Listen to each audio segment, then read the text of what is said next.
Born in 1953 to a Chinese Communist Party (CCP) leader, Xi Jingping worked his way up the party ranks to become a major player in the Chinese Politburo. By 2013, she was elected General Secretary of the Communist Party, Chair of the Military Commission and President of the People's Republic of China. Although he earned criticism for human rights violations and disruptive economic regulations, Xi also continued the country's rise as a global superpower. His name and philosophy was added to the party constitution in 2017, and the following year he successfully pushed for the abolition of presidential term limits. She was born June 15, 1953, the child of a very much positioned Chinese Communist Party pioneer, Xi Jingping, a previous friend of Communist China's organizer Mao Zedong. Considered a princeling, somebody bound to ascend inside the public authority because of family associations, Xi's predetermination was modified when his dad was cleansed from power in 1962.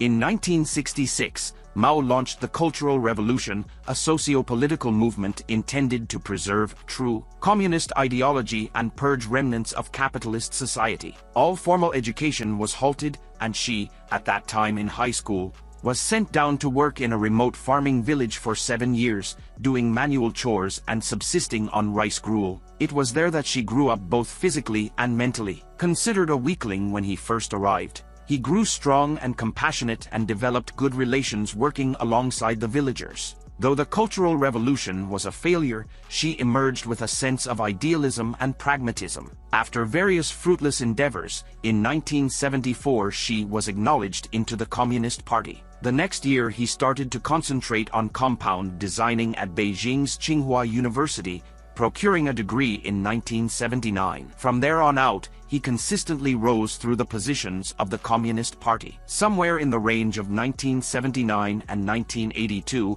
Xi served in the Central Military Command as Bad Habit Head, acquiring important military experience. It was close to this time that he wedded his most memorable spouse, Ku Lingling, the little girl of the Chinese envoy to Great Britain. The marriage finished in separate from inside a couple of years. From 1983 to 2007, she served in leadership positions in 4 provinces, beginning with Hebei. During his tenure in Hebei, she traveled to the United States and spent time in Iowa with an American family, learning the finer points of agriculture and tourism. After his return, he served as vice mayor of Xiamen in Fujian, where in 1987 he married folk singer Peng Liyuan, who also holds the rank of Army General in the People's Liberation Army. The couple has a daughter, Xi Mingzi, who studied at Harvard University under a pseudonym. She would make a consistent rising in the resulting many years, with postings as legislative head of the Fujian and Zhejiang regions and as party secretary. In 2007,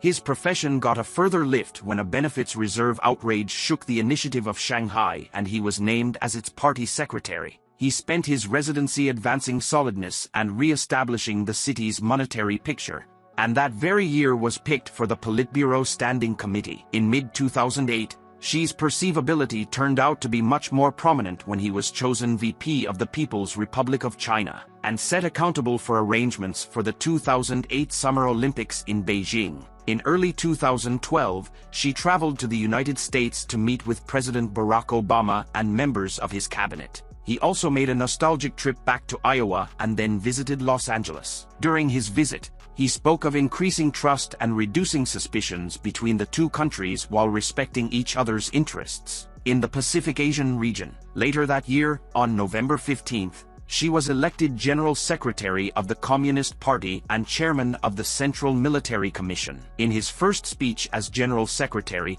Xi broke from tradition and sounded more like a Western politician, speaking about the aspirations of the average person and calling for better education, stable jobs, higher income, a more reliable safety net of retirement and health care, better living conditions, and a better environment. He also vowed to take on corruption within the government at the highest levels. He referred to his vision for the nation as the Chinese dream. On March 14, 2013, Xi finished his rising when he was chosen leader of the People's Republic of China, a formal situation as head of state. In his most memorable discourse as president, he promised to battle for an extraordinary renaissance of the Chinese country and a more conspicuous worldwide standing. Fulfilling one of his early promises, Xi almost immediately embarked on a campaign to deal with government corruption. He arrested some of the country's most powerful figures, including former security chief Zhou Yongkang, and by the end of 2014 the CCP had disciplined more than 100,000 officials. She also set about stimulating a slowing economy. In 2014, China introduced the One Belt, One Road initiative to bolster trade routes and launched the ambitious Asian Infrastructure Investment Bank. Domestically, his party expanded the power of private banks and allowed international investors to trade shares directly on the Shanghai stock market. She has additionally changed a portion of the regulations ordered by ancestors, officially finishing China's One Youngster strategy in 2015. His disposal of the reteaching through work framework, which rebuffed people accused of unimportant wrongdoings, was seen well. Be that as it may, the Chinese chief has drawn examination for his techniques. Pundits have noticed that his crackdown on government debasement principally designated political rivals, and the CCP has experienced harsh criticism by Basic Freedoms bunches for imprisoning columnists, legal counselors, and other confidential residents. Under Xi's compass, controls have tried to dispose of Western impact in school educational plans and restricted the public's web access. Xi has also overseen economic regulations that have reverberated beyond his country's borders. The government stepped in to prop up a sagging housing market in 2014,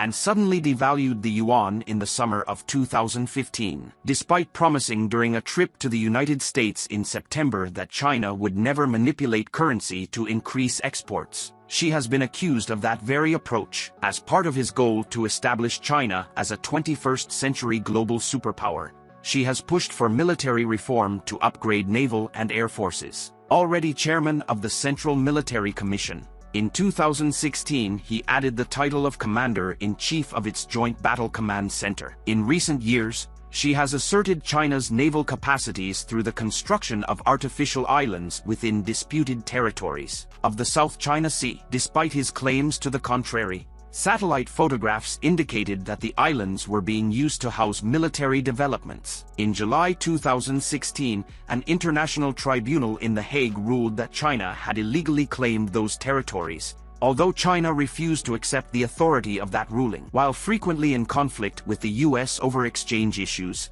Xi has openly recognized the requirement for China to help out its Western partner on the issue of environmental change. In September 2016, Xi and US President Barack Obama declared they were officially embracing the global environmental change understanding, arrived at in Paris the past December to lessen discharges from the world's two biggest economies. In November 2017, Xi met with US President Donald Trump for a two-day summit in Beijing. Despite earlier accusing China of being a currency manipulator, Trump offered praise this time around for the country taking advantage of financial opportunities. For his part, Xi spoke about a win-win cooperation between the two economic superpowers, announcing memorandums of understanding to increase trade by $253 billion.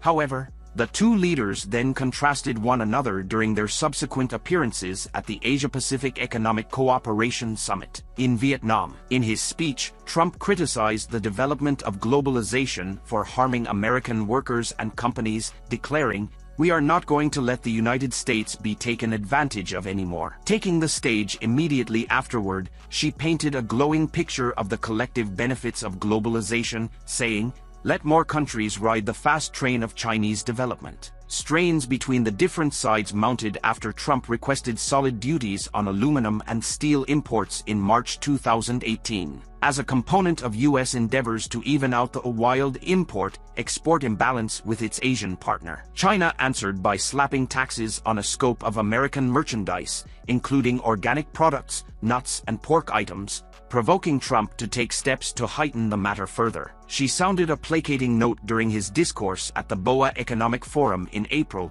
in which he promised to fundamentally expand market access, for unfamiliar organizations by facilitating limitations in the monetary and auto areas and bringing down import duties for vehicles. Furthermore, he guaranteed more prominent security for licensed innovation. China doesn't look for an exchange excess, the president said. We want to increment imports and accomplish more prominent equilibrium of worldwide installments under the ongoing record. In the midst of the heightening pressures of a potential exchange war, the yuan tumbled to a 6-month low against the dollar in late June, igniting hypothesis that China would allow that course to proceed and make their merchandise less expensive on the world market. Following the declaration that China and the US had consented to the expansive diagrams of Stage 1 of an economic accord in October 2019, the different sides marked the arrangement into place in mid-January 2020. Xi hailed the understanding, which remembered responsibilities to buy an extra $200 billion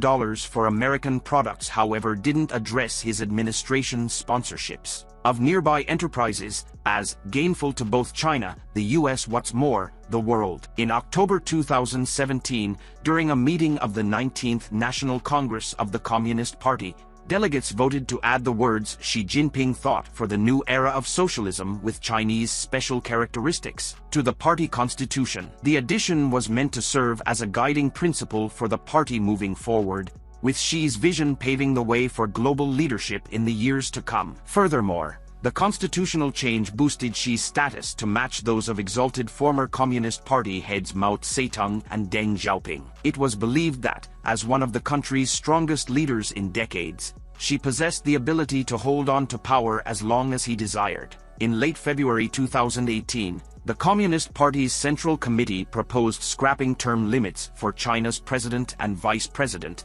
potentially setting the table for Xi to govern indefinitely. The National People's Congress formally voted to make the constitutional change the following month, shortly before Xi was confirmed for a second 5-year term. In a speech to close the 16-day legislative session, Xi spoke of forging unification with Taiwan, promoting high-quality development that values innovation and expanding his signature Belt and Road foreign policy initiative. The new era belongs to everyone, and everyone is a witness, pioneer and builder of the new era, he said. As long as we are united and struggle together, there will be no power to stop the Chinese people from realizing their dreams. Xi confronted another test in the last long stretches of 2019 with a flare-up of a pneumonia-like sickness in the city of Wuhan. Chinese specialists endeavored to stop Wuhan on January 23, 2020. However, the new COVID had proactively gotten away from the nation's lines by February 10. It was accounted for that in excess of 900 individuals had passed on from the infection in China alone, astounding the all-out from the SARS pandemic of 2002-3. Xi and the Communist Party drew analysis for their underlying reaction to the emergency, including a revealed endeavor to quiet the specialist who previously raised the caution about the disease, and for the crackdown on movement and individual freedoms that followed. Be that as it may, the public authorities' endeavors seemed, by all accounts, to be paying off, with the pace of new contaminations at last easing back in March, provoking the president to make his most memorable visit to Wuhan since the episode started.